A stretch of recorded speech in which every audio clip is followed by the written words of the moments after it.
83లో ఉన్నటువంటి ఎన్టీ రామారావు మహానుభావుడు నిజంగా ఆయన ఏ ఉద్దేశంతో ఆ రోజు కొన్ని కులాలకి వెలం కులాలకి ఒక 2-3 కుటుంబాలకి ఇచ్చారు, అలాగే యాదవ్ కులాలకి ఒక 4 కుటుంబాలకి ఇచ్చాడు, అలాగే అన్ని కులాలకి 2-3 కుటుంబాలకి ఇస్తే దాని అమ్మ జీవితం 83 నుంచి ఈ రోజు కూడా అవే కుటుంబాలు ఉన్నాయి. అంటే బీసీలు లేరా ఆ కుటుంబాల్లో? మరి బీసీ నాయకులు లేరా? వేరే ఆ కులాల్లో వేరే నాయకులే లేరా?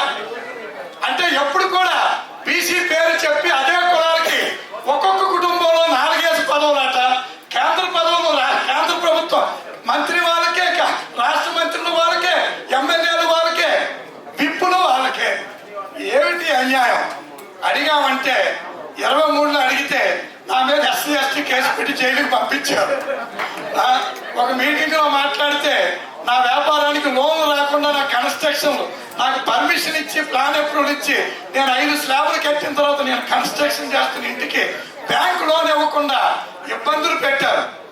ఏదో భగవంతుడి దయ వల్ల ఒక 4 రూపాయలు ఉన్నవాడిని కాబట్టి నిలబడగలిగామన్నా. అంటే మేము ఫస్ట్ ఎజెండా మీదే మాట్లాడుతున్నాను. 44% రిజర్వేషన్ ఇవ్వాలని అడుక్కోవడం అనేది మన బీసీల దౌర్భాగ్యంగా మనం గుర్తించాలి. మన హక్కు మనం అడుక్కోవడమే. ఏ నియోజకవర్గానికి వెళ్ళినా 70-80% ఉన్న మనం మన నియోజకవర్గంలో పోటీ చేయలేని పరిస్థితి. ఇది మారాలి. ఇది మారాలంటే రేపు రామచంద్ర యాదవ్ అన్న గారు ఏ బీసీ కులానికైనా ఒక నియోజకవర్గంలో టికెట్ ఇస్తే ఆ బీసీ నాయకుడిని అక్కడ ఎమ్మెల్యే చేయడానికి ఆ నియోజకవర్గంలో ఉన్న మిగతా బీసీ కులాలన్నీ నిలబడాలి. ఎందుకంటే ఆ నియోజకవర్గంలో యాదవాస్ ఎక్కువ ఉంటే యాదవాస్కి ఒక టికెట్ ఇస్తే మా గాండ్లోలు కావచ్చు, రెడ్డిగోలు కావచ్చు, ఇంకొక నాయ బ్రాహ్మణులు కావచ్చు, మైనారిటీస్ కావచ్చు, మిగతా వాళ్ళందరూ కూడా ఆ బీసీ నాయకుడిని మన భుజాన మోస్తే రేపు మన బీసీ సోదరుడు శాసనసభకు, శాసన మండలికి వెళ్ళే పరిస్థితి వస్తుంది. అన్నగారు 139 బీసీ కులాలు ఉంటే సుమారు అందులో 60-70 కులాలు 1947 నుంచి శాసనసభ గుమ్మం కూడా చూడనటువంటి బీసీ కులాలు అన్నాయంటే ఎంత దౌర్భాగ్యం ఆలోచన చేయమని కోరుతున్నాను. ఒక 70-80 బీసీ కులాల వాళ్ళకి అసలు రాజ్యాధికారం అంటే ఏంటో కూడా తెలియని పరిస్థితి, అసెంబ్లీ అంటే ఎలాగుంటుందో తెలియని పరిస్థితి. ఇంకా చెప్పాలంటే ఆ నియోజకవర్గంలో ఉన్న శాసనసభ్యుడి ఆఫీస్కి వెళ్ళి అయ్యా మాట్లాడాలంటే భయం. ఆ పిఏ దగ్గరికి వెళ్ళి అయ్యా నేను 10 సార్లు తిరుగుతున్నాను, మాది పలానా సామాజిక వర్గం, సార్కి చెప్పండి అంటే రేపు రావయ్యా సార్ బిజీగా ఉన్నారనే పరిస్థితిలో కొన్ని బీసీ కులాలు ఉన్నాయంటే మన దౌర్భాగ్యాన్ని అర్థం చేసుకోమని పెద్దలు మిమ్మల్ని కోరుతున్నాను. రెండో పాయింట్, మన 1000 ఎకరాలు రాజధానిలో కేటాయించాలి అని. నిజంగా మీరు కోరింది చాలా చిన్న కోరిక. 50-60 వేల ఎకరాలు ల్యాండ్ పూలింగ్ లో చేస్తే రేపు ఆ రాజధానిని ఏమో చంద్రబాబు నాయుడు సింగపూర్ కడతాడో మలేషియా కడతాడో పక్కన పెడితే ఈ 50-60 వేల ఎకరాలకి ఆల్రెడీ కమ్మాసు, రెడ్డిలు, ఆల్రెడీ రాజులు, పెద్ద పెద్ద అంబానీలు, ఆదానీలు ఆల్రెడీ పంపకాలు జరిగిపోయి ఉన్నాయి. అలాంటి 50-60 వేల ఎకరాల రాజధానిలో రేపు మన బీసీలు వెళ్ళాలంటే టోల్ గేట్ పెట్టి నువ్వు బీసీ అయితే టికెట్ కట్టి లోపలికి వెళ్ళే పరిస్థితి వస్తుందేమో అని భయం వేస్తున్నాను గారు. ఆ రాజధాని కోసం వాళ్ళు చెప్తున్న మాటలు చూస్తుంటే వాడు ఏమో ఇది కట్టే నిజంగా ఈ సింగపూర్ రాజధానిలో మన బీసీలు ఒక శాఖ రజకులు ఒక ఐరన్ పెట్టి పట్టుకోగలరా? మా గాంట్లో గానులు పెట్టుకోగలరా? ఆ 50-60 వేల ఎకరాల రాజధానిలో మన బీసీలు ఒక నాయకుడు సన్నాయి వాగించగలరా?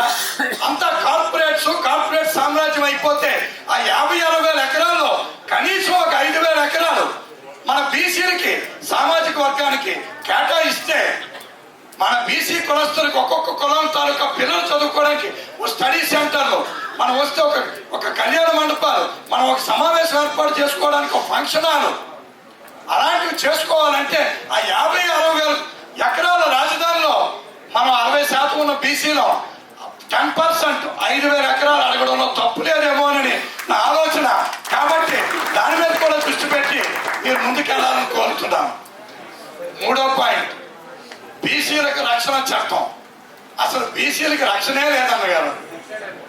ఎవరినైనా ఒక మాట అంటే అనే ముందు వాళ్ళు ఏ కులస్తున్నారో ఆలోచించుకోసం దౌర్భాగ్య పరిస్థితుల్లో ఉన్నాం. నాకు నేనే ఎగ్జాంపుల్. నేను ఒక ఎమ్మెల్యేతో గొడవ పడ్డాను. ఆ ఎమ్మెల్యే కమ్మోడు. ఆయనతో నేను గొడవ పెడితే ఆయన వెనకున్న ఎస్సీ వారి చేత ఒక అమ్మాయి చేత నా మీద కేసు పెట్టి నన్ను లోపల వేయించారు. ఇదేం దౌర్భాగ్యం. నేను గొడవ పడిందేమో, నేను బీసీలో అయ్యిందో ఒక కమ్మాయితో గొడవ పెడితే నేనేమో నా మీద కేసు పెట్టి లోపల పెట్టాను. అంటే ఎలా ఉందంటే పరిస్థితి. మరి బీసీలకి నిజంగా కేంద్ర ప్రభుత్వం నుంచి రావాలో, రాష్ట్ర ప్రభుత్వం మేనిఫెస్టోలో పెట్టడం, ప్రతి పార్టీ బీసీల నొప్పి ఎవరికి తెలియదు. పెద్దలు అంటారులే, ఆమ్లెట్ తిన్నోడికట రుచి తెలుస్తుందట.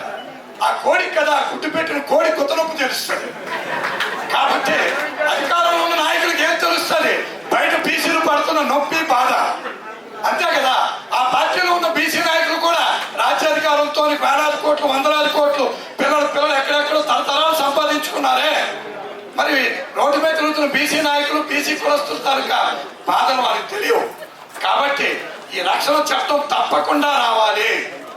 వస్తేనే ఆ రోజు మహానుభావుడు బిఆర్ అంబేద్కర్ మా కులస్తులు వెనకబడి ఉన్నారు, మా కులాన్ని ఊరి చివరి ఎక్కడో వాడల్లో పెడుతున్నారు, ఆ వాడల్లో ఉన్న మా కులస్తులకి న్యాయం జరగాలంటే ఖచ్చితంగా మా కులాన్ని తిట్టిన, మా కులాన్ని కించపరిచిన, మా కులస్తుల్ని ఒక్క మాట చిన్నచూపు చూసిన వాళ్ళ మీద ఒక చట్టం తీసుకొచ్చి అరెస్ట్ చేయండి, కేసు పెట్టండి, అప్పుడు మా కులస్తుల్ని తిట్టాలంటే భయం వేస్తుందని ఆ మహానుభావుడు పెట్టాడే. మరి మాకు ఈరోజు అలాంటి అంబేద్కర్ గా మా బీసీలకు మీరే కనబడుతున్నారు. కాబట్టి మీరే మా బీసీలకు అన్యాయం జరిగితే, మా బీసీలను ఎవడైనా చిన్న చూపు చూస్తే, మా బీసీలను ఒక మాట అంటే ఖచ్చితంగా వాళ్ళ మీద కేసు పెట్టి పోలీస్ అధికారుల చేత లోపల వేయమని చెప్పి ఒక రక్షణ చట్టం తీసుకొచ్చే బాధ్యత మీదే. ఇక రాజధానిలో బీసీల పాత్ర అన్నగారు, ప్రతి రాజధాని నిర్మాణంలో కూడా మన బీసీలు ఉన్నాం. ఈరోజు మన సెక్రటేరియట్ వైపు వెళ్ళినా, మన హైకోర్టు వైపు వెళ్ళినా, అక్కడ జరుగుతున్న ప్రతి కన్స్ట్రక్షన్ దగ్గర మా శ్రీకాకుళం, విజయనగరం, విశాఖపట్నం నుంచి వచ్చిన కూలీగా పనిచేస్తున్నారు. అంతా మా బీసీలు, మన బీసీలు. అంతకన్నా గొప్ప బాధ్యత మాకు. మీరు ఏ రాజధాని కట్టండి, మా బీసీలతో పాత్ర. మేమే ఇసుక మోస్తాం, మేమే తాపీ పని చేస్తాం, మేమే ప్లాస్టింగ్ చేస్తాం, మేమే సున్నాలు వేస్తాం. ఓపెనింగ్ అప్పుడు మీరు భోజనాలు పెడితే ఆ చివర చెట్టు కింద నిలబడి భోజనాలు చేసి మేము వెళ్ళిపోతాం. ఇంతకన్నా మా గొప్ప పాత్ర ఏం కావాలి బీసీలకి? ఇది కాదు కదా బీసీల పాత్ర అంటే, ఇది కాదు కదా. ఎంతసేపు తాజ్మహల్ ఎవరు కట్టాడంటే షాజహాన్ కట్టాడంటాడు. అమ్మాయి ఎక్కడో కూర్చుంటే కట్టింది మనం కదా. రేపు ఈ రాజధాని ఎవరు కట్టాడు అంటే చంద్రబాబు కట్టాడో, జగన్మోహన్ రెడ్డి కట్టాడు అంటే కాదు కదా.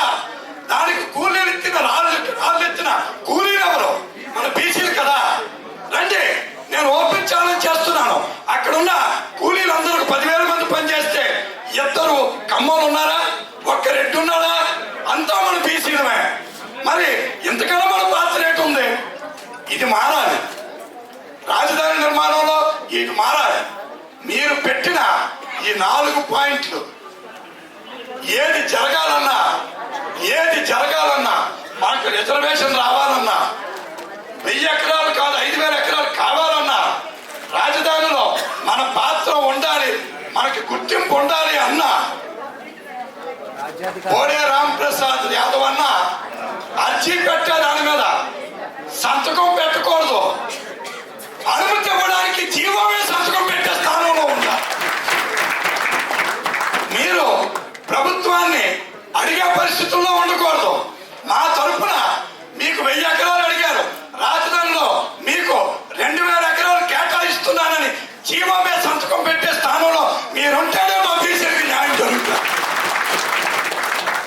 నేను ఇక్కడున్న వాళ్ళు ఎవరు కూడా ఆ రోజు బానిస సంఖ్యలు, భారతీయుల కోసం బానిస సంఖ్యలు తెంచిన భగత్ సింగ్ చూడలేదు. కానీ ఈ రోజు బీసీల బానిస సంఖ్యలు తెంచడానికి వచ్చిన భగత్ సింగ్ ఇక్కడ చూస్తున్నాం. వీడియో చూస్తుంటే మా రోమాలు లెక్కపరుచుకుంటాయి. మీకు అధికారం లేదు, మీరు ఒక శాసనసభ్యుడు కాదు, మీరు ఒక వార్డు మెంబర్ కాదు, కానీ ప్రభుత్వాన్ని ఏడగలిగే ప్రతినిధి లాంటి వాళ్ళని పోయి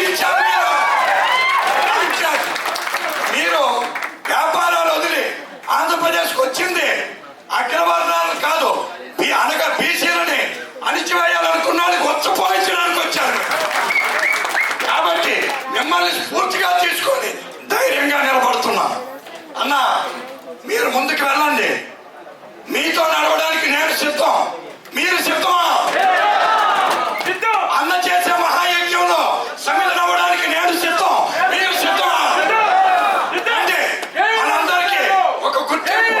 దళితులకు ఒక అంబేద్కర్, దళితులకు ఒక అంబేద్కర్, అలాగే మన బీసీలకి ఒక రామచంద్ర యాదవ్ అని ఉంటాం. మనకు ఒక కేసు కావాలి.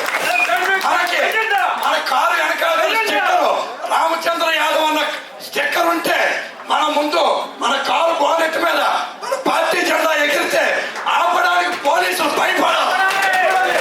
ఆ పరిస్థితి రావాలి. అన్న, బీసీలో పుట్టిన ఛత్రపతి శివాజీ మొఘలుని ఎదిరిస్తే బీసీలో పుట్టిన మీరు అగ్రవర్ణాలు ఎదిరించి మన బీసీలకి రాజ్యాధికారం తీసుకురండి. మీతో ప్రయాణించడానికి మేము సిద్ధం. కాబట్టి మనకి రాజ్యాధికారం వస్తేనే ఈ బీసీలకి న్యాయం జరుగుతుంది. దీనికి రాష్ట్ర కమిటీ వేయండి, జిల్లా కమిటీలు వేయండి, మండల కమిటీలు వేద్దాం. ఈరోజు మనకన్నా వాస్తవాలు మాట్లాడదాం. పవన్ కళ్యాణ్కి ఎక్కువ జనాలు వస్తారు, కానీ 11 సంవత్సరాలు ఆయన ఎమ్మెల్యేగా కనబడట్లేదు. కారణం ఏంటి? గ్రౌండ్ లెవెల్లో ఆయనకి గ్రిప్ లేదు, బూత్ మేనేజ్మెంట్ రాదు. అవి తెలిసిన జిమ్మిక్కులు తెలిసిన చంద్రబాబుతో కలిశాక 21 ఎమ్మెల్యేలు గెలిచారు. కాబట్టి మనం గ్రౌండ్ లెవెల్లో మన పార్టీని గ్రౌండ్ లెవెల్లో తీసుకెళ్ళాలి. అన్నగారు, మీరు పిలిపిస్తే ఇక్కడ 500 మంది ఉన్నారు, బయట 50,000 మంది ఉన్నారు. ఏంటి ఈరోజు నిర్ణయం జరిగితే మీ వెనక నడవడానికి ఇప్పుడున్న 500 మంది కాదు, 50,000 మంది నాయకులు ఉన్నారు రాష్ట్రం మొత్తం మీద. ఇప్పుడున్న ఒక్కొక్కరు అతిరథ మహారథులు. ఒక నాయకుడు 1000 మందిని తెస్తే 500 మంది, 5 లక్షల మంది విజయవాడ వస్తే మనం పిలిపివ్వక్కర్లేదు, మీరు అడవక్కర్లేదు. మీరు చేతులు కట్టుకొని మీరు అడుగు ముందుకేస్తే 5 లక్షల మంది చప్పుడుకి అక్కడ అసెంబ్లీ, అక్కడ పార్లమెంటు కదిలిపోతాయి. అవునా కాదా? అది మన బీసీల దమ్ము. మీరు పిలిపివ్వండి, జిల్లాలు తిరుగుదాం, 26 జిల్లాల్లో కమిటీలు వేద్దాం, నాయకుడిని గుర్తిద్దాం. ఒక్కొక్క నాయకుడు 1000 మందిని తేగలిగిన తయారు చేద్దాం. నియోజకవర్గంలో శాసనసభ్యులు తయారు చేయండి. 83లో ఎన్టీ రామారావు గారు ఎవరికి టికెట్ ఇస్తే ఆడు ఎమ్మెల్యే.